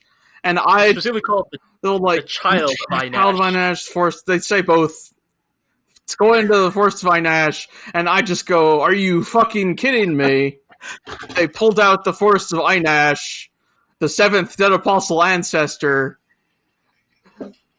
mentioned mainly in a spin-off side thing from Tsukihime that is just not important anywhere, and who knows about this shit? You do. Why would you do this? Yes, me. Exactly. But that's the thing. Not just you, Iro, the writers of this story. like they could have come up with their own bullshit traveling mystical vampire. I was just about to say the forest is a vampire. Right, they picked a pre-existing in the lore sentient evil traveling mystic vampire forest. What thing do we have that can serve as the monster of the week?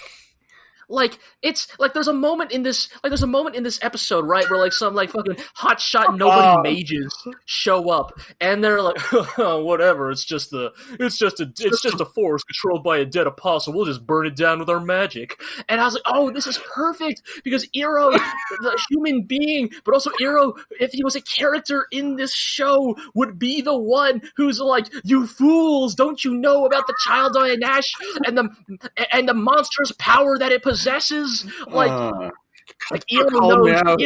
Iro knows more about the very fabric of this universe than the characters in the show, and I eat it up. It's lovely. I can't get enough of it. It's I feel like Anafugo strangling the life out of Shingetsu. I have never been happier than this day. Get your pants on, G.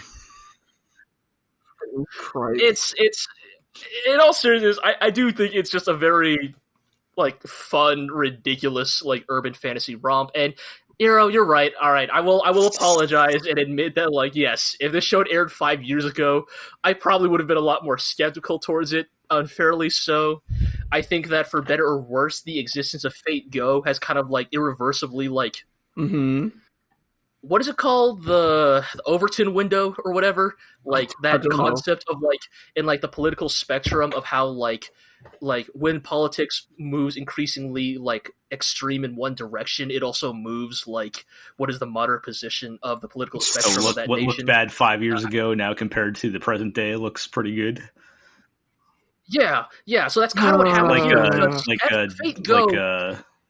George Bush revisionism in the Trump era.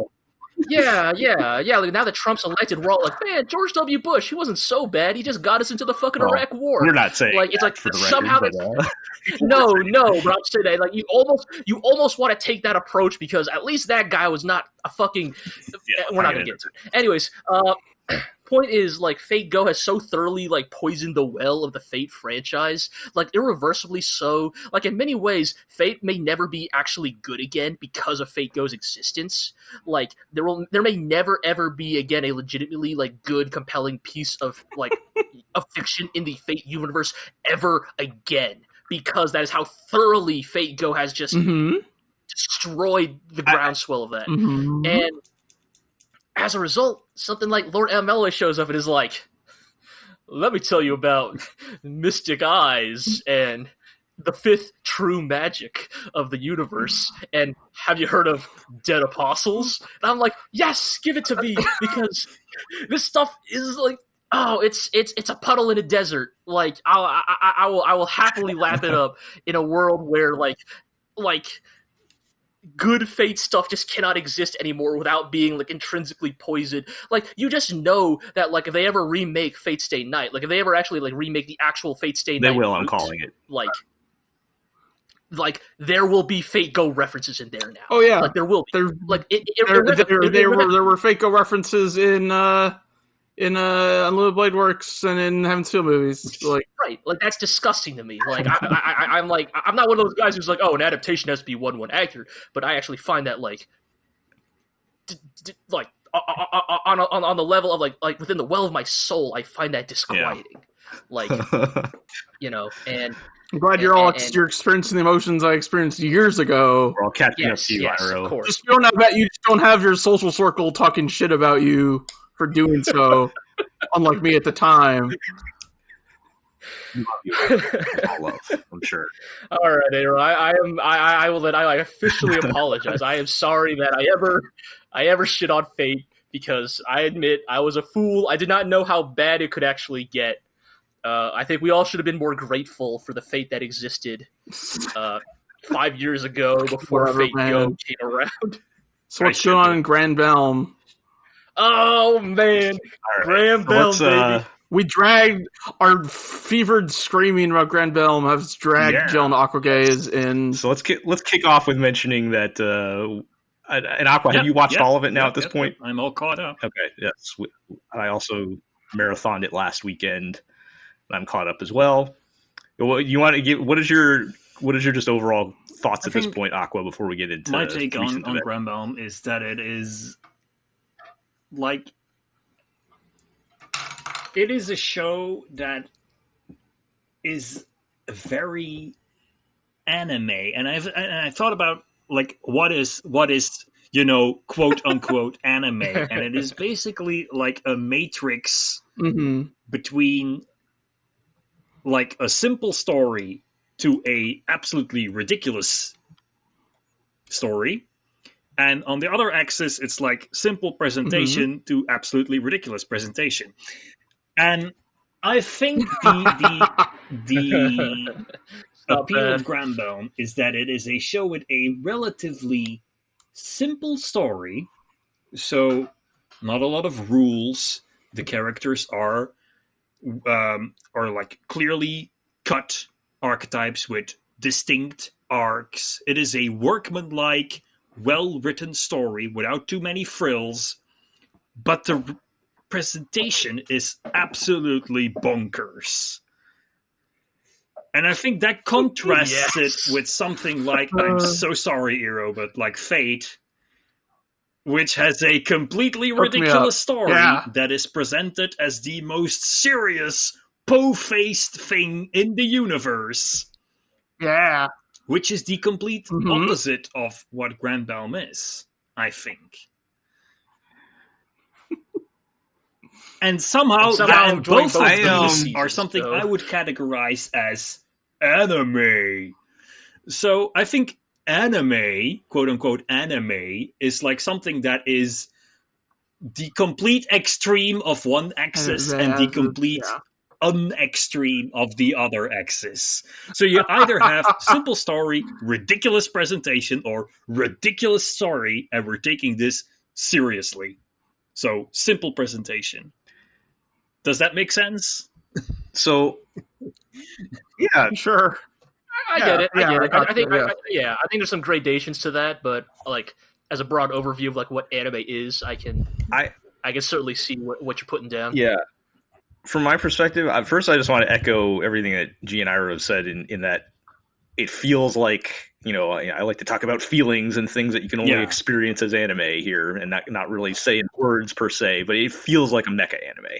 And whoever makes the show understands how mecha anime works. Like I get that same emotion out of watching it, so that's pretty cool, because the shows that make you feel this way are pretty much dead at this point. Very few. And I think if it is true what G says, that this show is not appealing to mecha fans because it is too much like a magical girl show and the other way around, that is absolutely tragic, because I think those two elements support each other. They lift each other up.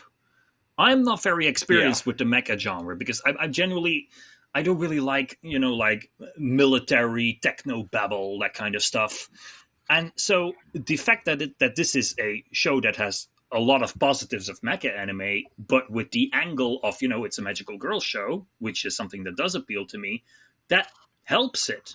And it's really sad to see that the union of these two genres, which is actually like elevating it, is in fact like dragging the show down in the eyes of so many people. I will say that like I think people are turning around on Granbelm. I think it's kind of been a slow turn though. Like tragically, I just don't think Granbelm will ever be the standout of a season. I mean, the Amazon.jp pre-orders are looking particularly grim. If it follows similar trends, this show will be sitting there with the likes of like Garo and Hinamatsuri BD sales wise, which I think is particularly tragic. But I do think for the people who are watching, I think it's been a little bit slow, but I think ever since the Jiquan Long episode with Nene, I think people have begun to like realize, this show is doing something special, and it actually understands this genre far better than I've seen a lot of people being very positive, both the like alter anime art people and like cute girls kissing each other people are all like into it. So I'm glad to see the show getting its proper due. I never ever catch up with anime I didn't start watching at the start of the season. But I made an exception for this just because of the word of mouth. So, slow burn. Just me and Eero shouting like runes from like the rooftops. I wanted to. So I actually wanted to, if we're going to make comparisons, I wanted to compare it to Symphogear because I feel like there is I think there are enough parallels to compare. And I think for a lot of people, not me personally, but I think for a lot of people out there, you are basically trying to take a shot at the king here. I think bring it on. You can at me. You can at me on this one. But quote Symphogear sucks. Quote the GLORIO blog. Well, here's the thing with Symphogear. Whatever. I would gladly stand by that. Yeah, with Symphogear, like it has like these cool battles and like over the top stuff, like attack names splashing on the screen and punching mountains and all that stuff. But our problem has always been like everything in between is just hot garbage, right? It like completely deflates the show, right? Yep. And yeah, like not even in like a fun anime dumb way. It's like in the bad anime. And I feel like with Granbelm, they managed to integrate the lesbian melodrama into the show a lot better, so that you don't feel like the show is grinding to a halt. Somehow that they're not fighting, like everything that happens when they're not fighting still feels like it's moving the show along. Like. I don't feel like there's a lot of wasted screen time. Everything is supporting either developing the characters or moving the plot along or revealing some other thing that builds you up so that when you get to the fight, there's like enough of an emotional stake where you're, invested in what's happening, and the fight itself looks cool. It all comes together in a nice, like really good package. And there is cute, quirky stuff, but it all serves to make you like the characters more in the aspect that they should be liked, right? It never feels like it's a wasted screen time even when they do that stuff. It feels like it's humor, for instance, like you have these humorous cuts between Mangetsu and Shingetsu. They always serve to like show you that Mangetsu is or considers herself to be a completely plain, normal, boring girl, which plays into her characterization. And even in the jokes, it's always pointed out that Mangetsu is weird and mysterious and standoffish, and that also plays into her characterization. So it's just a very coherent, well-written show. And that is this... I always like it when a show has, it's 13 episodes, beginning, middle, end. It all fits. Everything has a plan. Everything has a place. Everything has a point. It's finished. And I think that Granbelm really manages to pull that off. Like it has that, it scratches that Madoka itch of like being this perfectly told story that is that is presented in the only way it could be presented, which is as a 12/13 episode anime series with episodes of 22 minutes that air once a week, not three sequel movies afterward. Yeah, I guess I could kind of see that. I was initially going to be a little skeptical of your comparison to Madoka because I feel like that is the cheap and lazy thing. Because I was just about to say, the show has some that was just like that was just about what I wanted to say. Like, this is the only way in which I'll ever compare the show to Madoka, because I think the Madoka comparisons are also lazy. Except for you have a pink-haired girl who is kind and a black-haired girl who is mysterious, and they're maybe gay. Like that's the only thing that this has in common with Madoka. But now that all sounds well and good. But what if instead of Homura being the maybe questionable one, what if instead we found out that Madoka was a dark artificial construct of what seems to be like either an impersonal at best or a dark and vengeful like magical god? So let's get into that a bit. Well, the more recent development. Don't get me wrong, I did like your guys' discussion, but also we got to get we are here for the patented G rant, so go ahead. Like, I wish I could go in as hard as I did with Anafugo, but I will say I'm still loving Granbelm. It's still hot, but as I feared, I think losing Anna means we're losing some of that heat. But I think that this episode, like the last two episodes, have pulled off some like fucking magnificent, like plot twists. I guess is twist the right word? Just like plot turns. Like, you know, we all knew that Anna was probably not going to make it out of that fight with Shigetsu. Like anybody saw her being wiped out from existence. Right? Like what the? Like that is just mean spirited, you know. Oh, she doesn't just die; she just gets poofed out of existence for no fucking reason. Right? Like this is what I say when I say the Magic Kanadas is a cruel and spiteful god.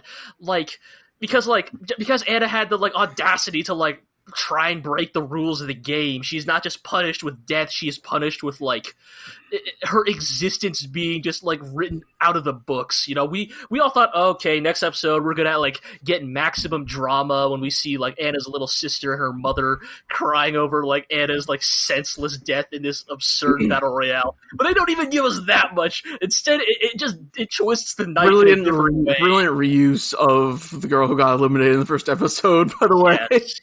It's very good. And I wouldn't ever say this show has any real horror elements, but there's a good creeping sense of unease during last week's episode when you got Nene doing anime hacker stuff of running the numbers on what's going on, and then fucking that scene where Getsu pulls out her 4th grade yearbook and it's blank.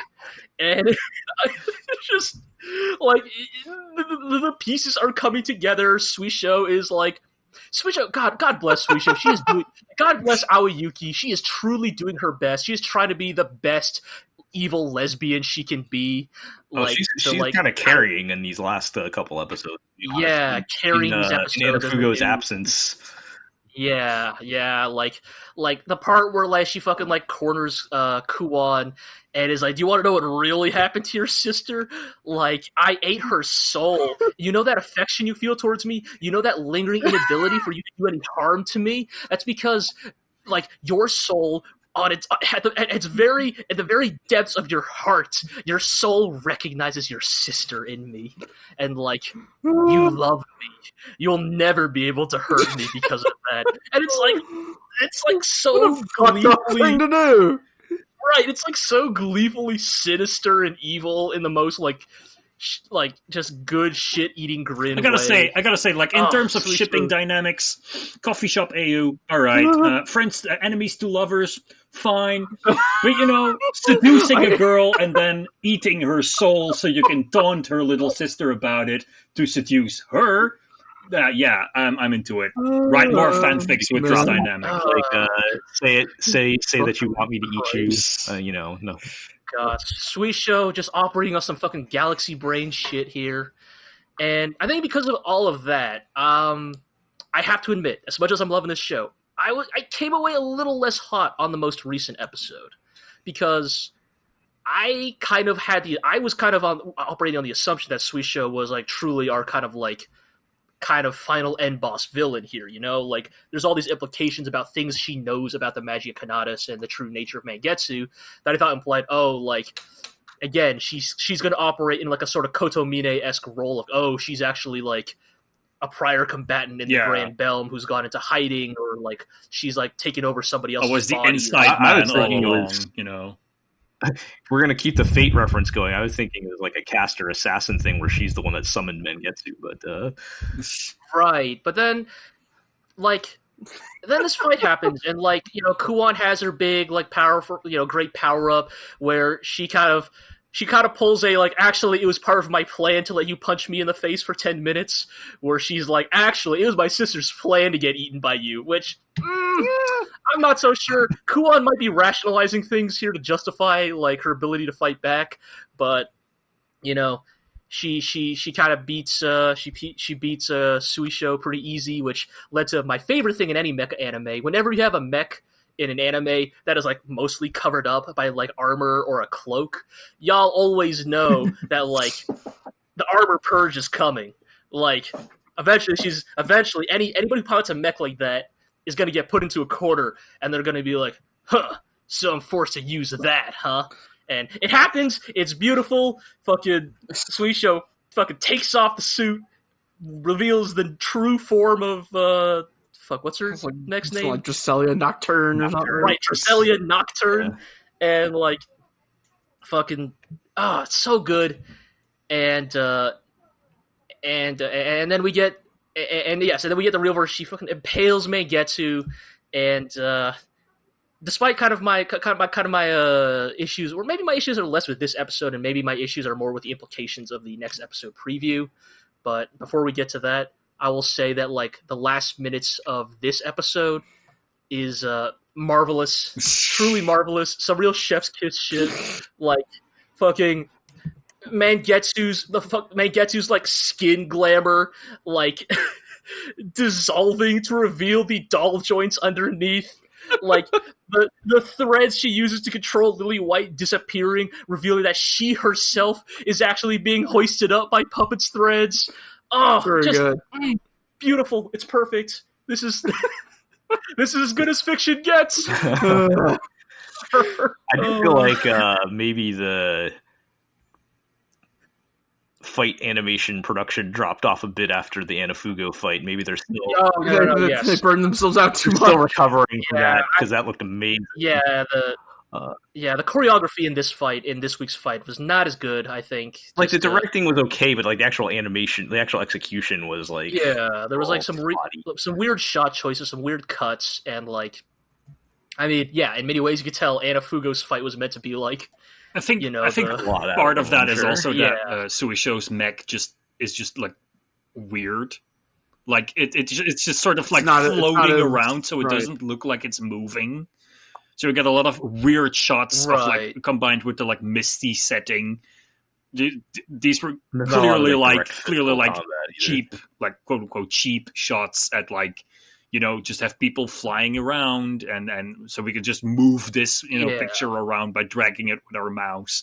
But some clever budget cutting is what I'm saying. Like, so what are we going to speculate? What's the deal with Mangetsu? I mean, I think Iro literally called this like way back, or I guess both me and Iro were kind of arriving at this conclusion of just like Mangetsu is basically a dark construct of the Magia Canatus' will, like made manifest, and like her will is like sort of like either her will is controlling the Magia Canatus, or the Magia Canatus is exerting its will through Mangetsu. Mangetsu is the one who said that, like, told Shigetsu that she shouldn't feel bad about what she did to Anafugo, and then what happens? Anafugo erased from existence. All the talks about Mangetsu being like, I feel empty, I feel nothingness, right? Like, I feel like I have no purpose. Like, is Mangetsu going to have to fight against the string is controlling her? Is that the I think that like we're probably going like I'm a little sad about this. I feel like the next episode preview hints that Suisho is actually going to be the next to depart from this battle royale, which is a shame because that kind of leaves us with. I think we need a Suisho like backstory episode. I think like at least explain what I don't know if we're getting. I would be disappointed if you just look. I'm evil and I'm toying with people for fun. Yeah, I guess it's just the implications of the next episode preview looks like she's losing that fight against Kuon, so like I don't think she's going to stick around that much longer, which is a shame because like for better or worse, like I mean, Aqua, you were talking about how like solid the writing is in Granbelm, but I kind of still think that Shingetsu, Mangetsu, and are kind of they're not the most compelling protagonist, and Kuon was only interesting when she was wrestling against like the strings of Suisho's like fucked up lesbian lust. Kuon is kind of dead weight. I mean, I think Kuon's going to lose the fight next episode. That would make might be a more double sense. KO. Yeah, it could be. Yeah. I could see being a double KO because I think that like there are some things that are going on that next. I hate to speculate on the next episode preview, but I feel like we are starting to like angle towards a Shingetsu Mangetsu like final. I mean, whatever is up with Mangetsu, it will give her reason to fight Shingetsu. My crazy theory was like because they talked to Anna's mom, kept telling Shingetsu that she was loved by Magia Canatus. Right, like Magia Canatus like created a body or something by which to like. to love Shingetsu with, create this perfect like thing that Shingetsu will be drawn to help and to care for, and let me erase Anafugo, but I'll also remember so that we can be even better friends.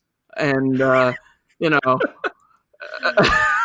I mean, like I said back in the episode with Jiguan Long, we've been waiting a long time for the resurfacing of I don't know what the official name for it, like Lily Black, Dark Lily White, whatever it is. Like, we've been waiting for the return of that glorious evil figure. So yeah. I think we are building up towards that for sure. I'm still guessing it's going to come down to Shingetsu and Mangetsu, and they're going to be the co-winners based on these subtitles. I guess that's the thing. True Princeps. Yes. Right. The name of this fucking show. Yes, I guess that's a thing, right? Like, I'm still. Look, I like Granbelm a lot. It's really lived up to my expectations this whole time.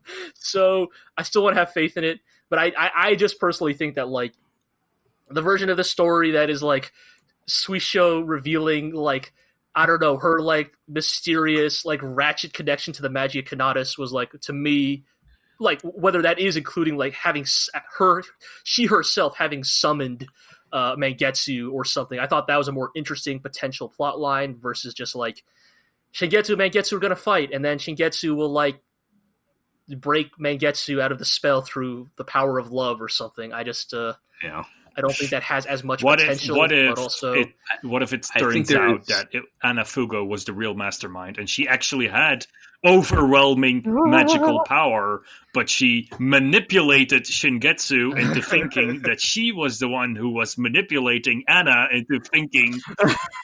Man, you are sounding like every Anna stan on every, like, fucking Granbelm thread I've ever read. That is a complete lie, now, because A, you are the biggest Anna stan, and 2, no one's talking about Granbelm. Yes.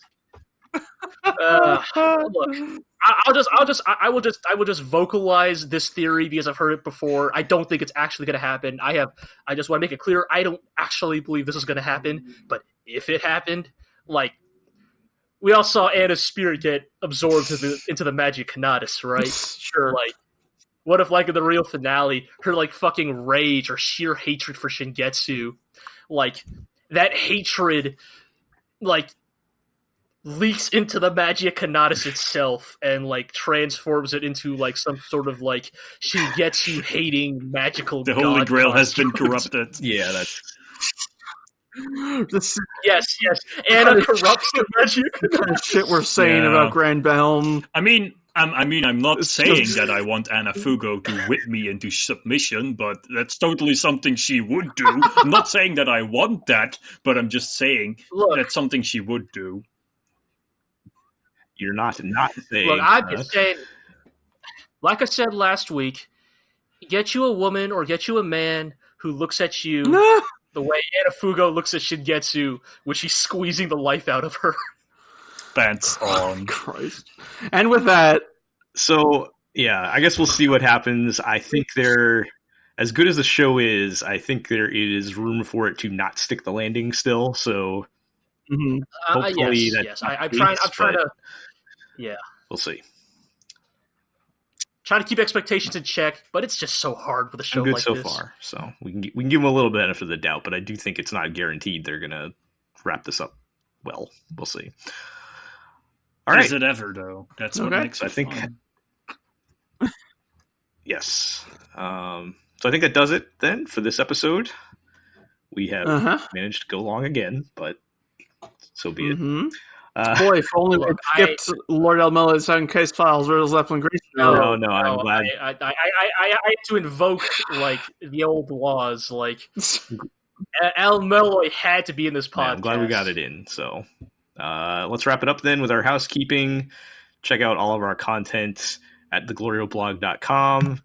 I think we're going to have to start talking about new seasons. Oh, boy. It's a doozy, man. 7 isekai shows. Yeah, I don't want to think about it now, but I don't want to think about it now, but it's going to be happening soon. But check that out. Oh, I don't know about y'all. I'm excited for the next season. I got fucking three. I got 3 rants about 3. That's another podcast. Loaded in my back pocket and ready to go for our next season preview podcast. That's the tease for next time. So So yeah, check us out at theglorioblog.com. Follow us on Twitter at theglorioblog. You can check out all of our podcasts on our feed. You can find us at iTunes, Google Play, Spotify, Podbean. We also upload to YouTube, so you can check out Legend of the GLORIO Heroes, which is Iro and G's podcast about Legend of the Galactic Heroes. So we'll have our fourth season where Marlon and I will also third season wrap up. Sorry, Third. It's not quite fourth. Third season wrap up coming out, where actually me and Marlon will also be on that as well, coming soon. And you can also check out what podcasts we have left. Oh, yeah, Glorio's King of the Kaiju with Chris and Collins talking about old kaiju movies and whatever else may come up someday on the feed. But that's about it. So that'll do it for now, and we will catch everybody next time.